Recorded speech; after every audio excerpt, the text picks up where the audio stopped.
L'intervention de Elimbi Loubet ne peut être perçue comme une simple opinion isolée. Selon des analystes, elle intervient dans un contexte où la réhabilitation symbolique du combat upéciste vient d'être actée par le chef de l'État Paul Biya. Cette reconnaissance, bien que tardive, représente un pas vers la réconciliation nationale. Or, en remettant en cause la mémoire d'Ernest Ouandjé, le dernier maillon du triumvirat révolutionnaire, après Ruben Oumniobé et Félix Roland Moumié, Elimbi Loubet alimenterait une discorde qui pourrait s'avérer préjudiciable pour la paix sociale. Que des acteurs politiques expérimentés en viennent à les qualifier de bandits, mais pire, de grands bandits. Vous savez ce que signifie grand bandit?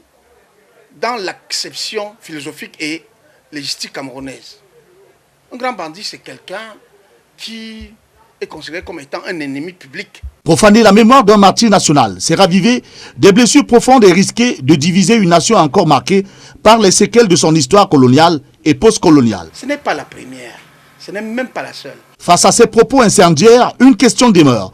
Pourquoi le Conseil national de la communication, le CNC, pourtant garant de l'éthique et de la responsabilité médiatique, reste-t-il silencieux? Et peut-être que j'en viens à votre question.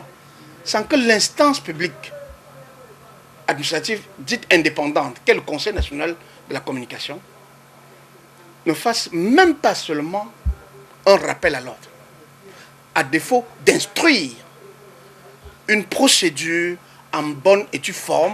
Cette instance de régulation, qui s'est déjà illustrée par des suspensions de programmes ou de journalistes pour des raisons bien moindres, semble étrangement absente lorsque des figures publiques distillent des discours susceptibles d'exacerber des tensions sociales et politiques. Pour le journaliste Valentin Simoyon Zinga, le Conseil national de la communication semble répondre aux abonnés absents. La polémique autour des propos d'Elimbi Loubet souligne, selon des analystes, l'urgence de renforcer la responsabilité médiatique au Cameroun.